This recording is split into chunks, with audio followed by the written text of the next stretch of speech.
This is apropos. Senators here in France have begun debating legislation aimed at regulating the influx of environmentally unfriendly, low-quality clothing coming into the country from abroad. The lower house of Parliament adopted a version of the so-called fast fashion bill in March last year, but a commission in the right-leaning Senate has sought some changes that backers say will better target Chinese-founded brands. Jenny Shen has the details. Clothing at unbeatable prices. A giant ephemeral and low-cost market with brands known to most, but not loved by all. I try not to buy too much fast fashion, though I still do. It seems a bit absurd to me that we continue to buy it when we know what kind of conditions the clothes are made in. Even if the prices are lower, it's not great for the environment. More than 48 items of clothing per capita are put on the market each year in France, with 35 thrown away every second in the country. Between 2010 and 2023, the items of clothing sold in France rose from nearly 2 billion to 3 billion, a trend that shows little sign of slowing down. France has introduced a bill to reduce the environmental impact of clothing, targeting the textile sector, which is the most polluting in the world, especially in terms of carbon emissions. Adopted by the National Assembly in March last year, it's now up for debate in the Senate. But the bill has since been amended by the government to remove a key measure targeting the environmental cost of excessive production, a penalty that could reach up to €10 for each item sold. The government says it's prioritized criteria related to sustainability and business practices, but environmental activists say external influence is to blame. There are clearly lobbies behind it, and if the amendment were to be adopted, it would send a very bad signal about the desire to curb this phenomenon. According to the bill's proponents, the new wording primarily targets Asian fast fashion companies, while softening the stance on European or French ones. For more, we're joined now by Sarah Kent. She's Chief Sustainability Correspondent at the Business of Fashion. Sarah, thanks so much for being with us this evening. We might start with what's happening here in France. What do you make of these latest efforts to clamp down on the fast fashion industry? Well, I think what the French are doing is really interesting because the country's really been leading the way in trying to regulate fashion, which is an industry that has really flown under the radar in terms of regulation, despite its sizable environmental impact. The law, when it was passed through the National Assembly last year, was quite radical in its scope, and it essentially would have treated fast fashion almost like cigarettes, strictly regulating how fast fashion could be advertised, and also implementing a sin-style tax on environmentally damaging products. In its new form, I mean, we don't know exactly what this bill is going to look like once it's passed through the Senate. It's harder to understand exactly what its impact will be. As you just outlined, it seems much more targeted at Chinese fast fashion giants than it's specifically curbing the industry's environmental impact now. And as you say, it might be overlooked very often as an industry, but just how polluting is the fashion sector, the fast fashion sector particularly, compared to, for example, agriculture or other industries? It's not something that we tend to focus on initially when we think about sustainability. It is a great question and not an easy one to answer, in part because there's not a whole lot of excellent data on the industry's overall environmental impact. If you look at studies, the range of assessments for the fashion industry's overall impact is from 2% to 10% of the world's overall emissions, which is a huge range. More recent studies have put the industry's impact at the lower end of that range, so more in the kind of 2% of global impact, but that's still pretty sizable. It still makes it a major polluting industry, and it's so interconnected with so many other industries too. I mean, fashion is agriculture, it's cotton, it's leather, it's transport, aviation, logistics, shipping, it's chemicals from dyeing, it's hot, heavy industry from manufacturing, and then it's end of life with recycling. So it overlaps with so many other industries, but we talk about the environmental impact, with much more rigor. And how then can fashion brands generally adapt, particularly these fast fashion brands? Are they going to be forced to adapt, do you think, even though we're just talking about this legislation here in Europe, but Donald Trump is also working towards targeting these products that are coming into the US as well. So it's not just here in Europe.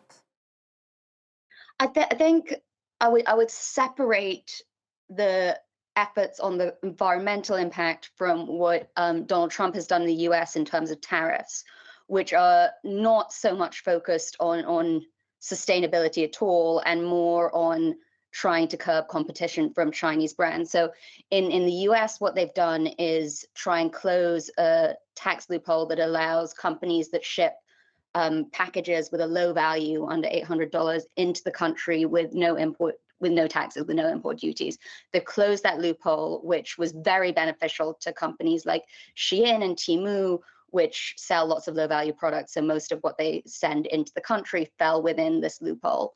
There's a similar tax allowance within Europe that the EU is now also moving to close, which would make which would make products from Shein more costly and therefore make their value proposition less appealing. That doesn't necessarily take aim at the overall environmental impact of the industry as a whole.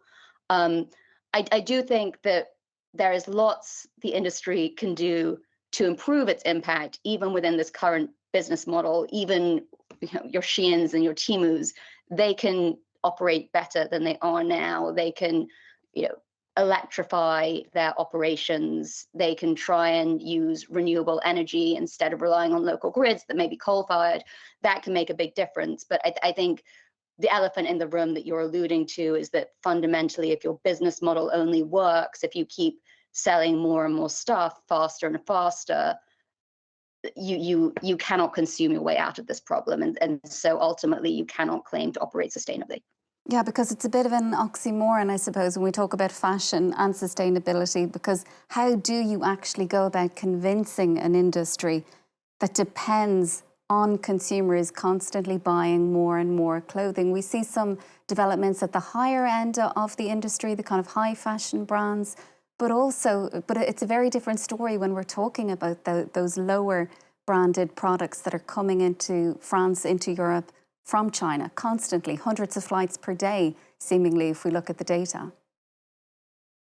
Yes, I mean, I think this is a real challenge, and it's not clear what model the industry shifts to. So, for instance, if you look at the energy industry, there is a transition you can go through from a fossil fuel-based energy industry to a renewable-based industry. Similar with automotives, you go from petrol-based cars to electric cars. What the fashion industry's version of that is, I don't think has been established yet. There's a lot of conversation around, well, could the industry move into looking more at resale and rental models that don't require the production of new things? And there's definitely experiments happening in that space, companies that are doing very well operating in that space.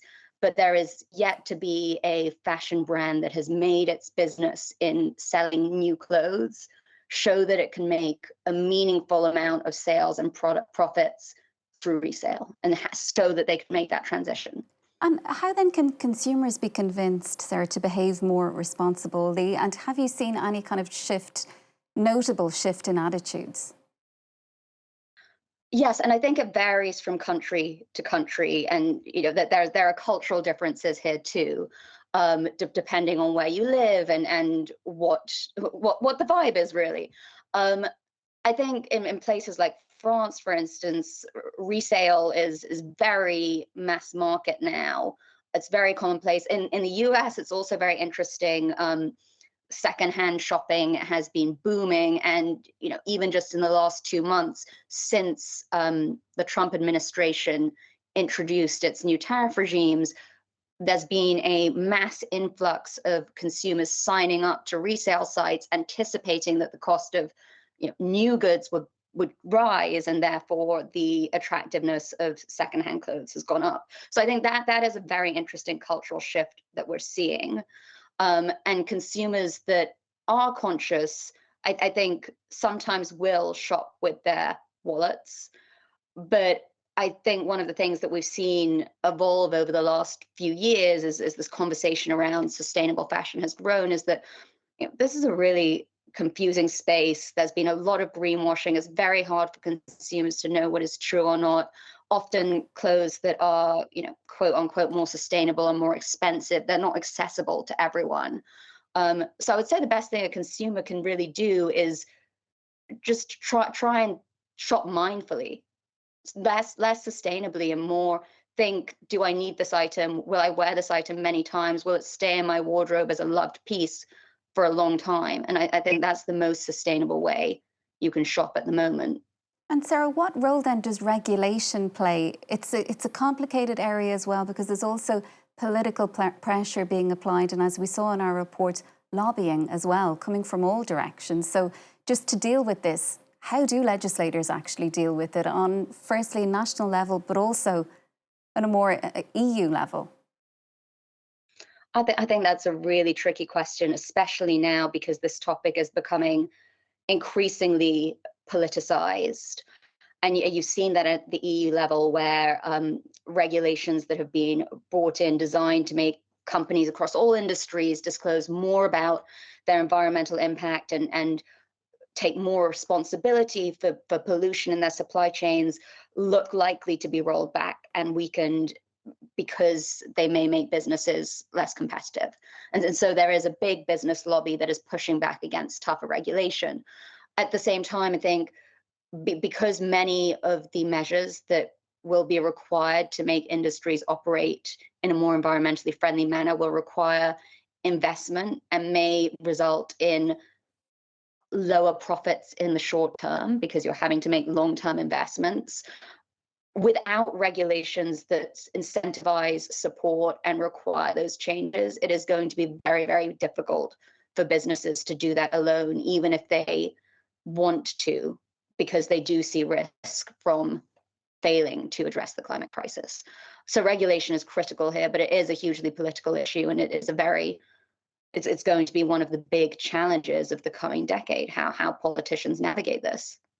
Sarah, thanks so much for your time on the programme. We do appreciate you taking the time out to speak with us. That is Sarah Kent. She's Chief Sustainability Correspondent at the Business of Fashion. Thanks so much.